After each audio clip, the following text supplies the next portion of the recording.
back together with us and just take a look at the Gas Authority and how it got established.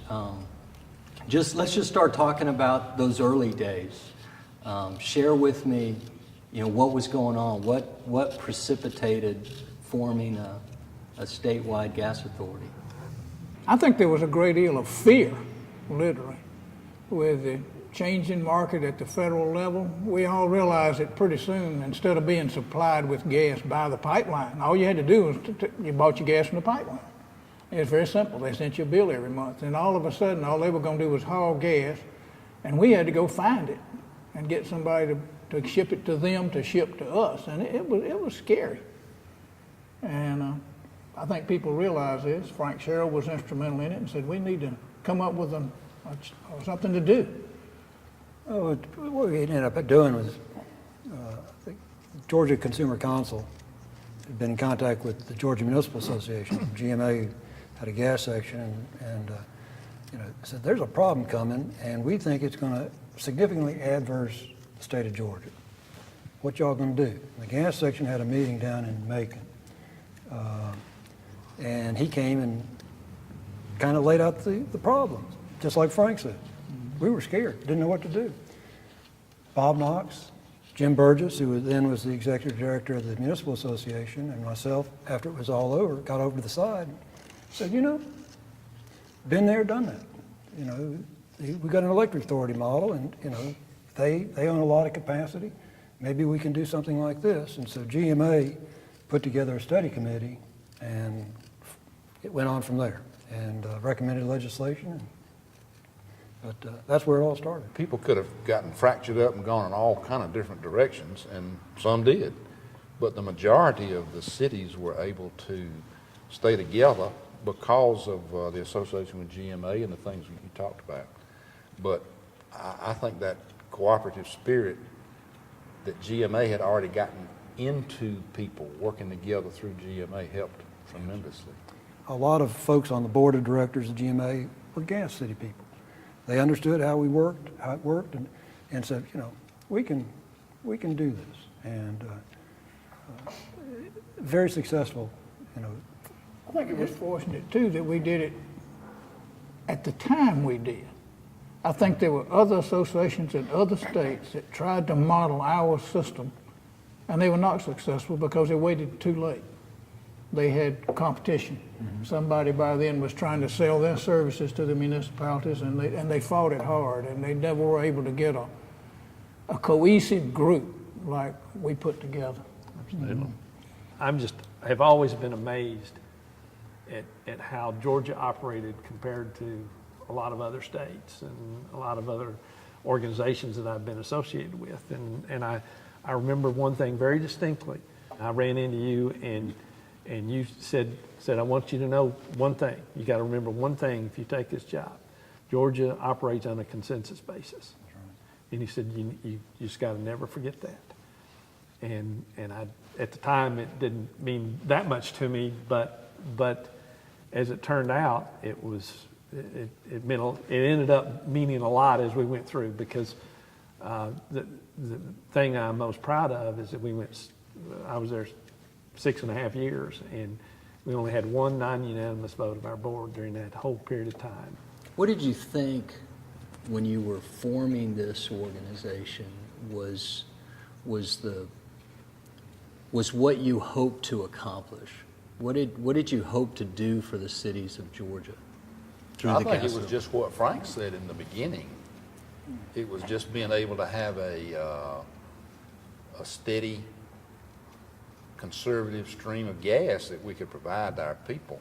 I don't think we realize the potential for all the things that have happened since, because it's a whole lot more now, I think, than we envisioned to begin with. Much more useful than it ever was anticipated by any of us. Well, I know when I started, I viewed it that we would come in, we would help the cities, we would help them with their contract relationship with the pipelines. We would get involved in the regulatory arena, because a lot of things were happening in the regulatory arena. We still had our take or pay issues that had to be resolved. There were pipeline rate filings that we needed to be involved in. we wanted to help the cities in terms of dealing with some of their industrial customers, and as well as getting the gas supply. I mean, that critically, we had to take care of the day-to-day. But what I didn't really know at the time was the value of the ability to issue tax-exempt bonds, because no one had ever done it before. We were the very first one to issue tax-exempt bonds to buy. We broke a lot of ground. We did. We broke a lot of ground with MPA. We really did, and not just in Georgia, but with the borrowings, with stuff that was going on in Washington, with a lot of different things. We really did. It has amazed me. We started out to help the cities of Georgia, but because of what we've done, it's amazing how many member cities we have from as far away as Pennsylvania, Tennessee, because there's so much value added to the city for participation in the gas authority. And I think we've been a tremendous asset to the whole state, not just to those municipalities who sell gas, but to industrial development statewide. The industries have come to our cities, which have been a great benefit to not only surrounding cities, but to the whole state because of the gas authority and what it And can to do. retain some of those that we already had. Oh, yeah. The Kalen stuff down there where I am, that could have been lost easily if we hadn't have given them that gas supply. Was there ever a time when you thought that, we're going to try this concept, we think it makes sense on paper, we're going to try it, but, if it doesn't work, then we'll move on to something else? No, I don't think there was ever any thought about turning back or doing something different. I think once we committed to it, it was full bore ahead, and honestly, there was so much to do that it didn't give us much time to think about some alternatives. I mean, mainly it was keeping up, and then once we got kind of up to speed, it was how can we do a little something different and add something to it. There was always, that was one thing about it to me, it was never dull. There was always something important going on, and we kept a lot of high energy involved in it.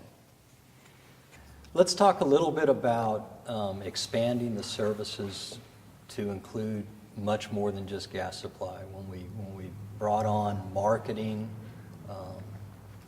helping with retail rates, how tough was that decision? How tough was it to kind of add on to the gas supply?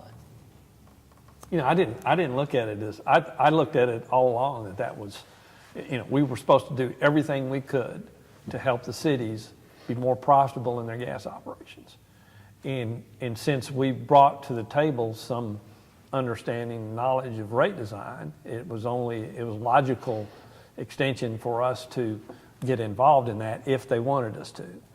I think because it made sense and it was well explained to the board, I don't recall a single incident when a city in which a board member was sitting there did not immediately say, I want in. Yeah. And that sent a signal out across the state. If it's okay for them and they understand it, I can do it too. Those services, I think a key to that is they were not mandatory. I mean, if somebody wanted to help, they could get it. So that's another important part of it, is that the cities retain their autonomy, and that's a big deal too, I think. What would you say is the most rewarding or memorable part of your time with the gas authority? Any of you guys? I think for me it was just seeing it flourish. We weren't, it's just like we said when we started off, we really weren't too sure about how things were going to play out. We were committed to the idea and to the organization and to the effort. But then years later, seeing it actually work, and not just work, but work well, because it helped the cities. It helped the cities maintain their business, improve their business, get good value to the customers, and help financially to the cities. I mean, that was, to me, the whole, the real upshot of it all was to have that success seen on the ground. All of us saw it. It was just exciting. Those little checks, not big, not little checks, good-sized checks that came annually, and the council would see that. I mean, that's something they could see too. They didn't know what a decatherm was or an MCF, but they knew what a check was.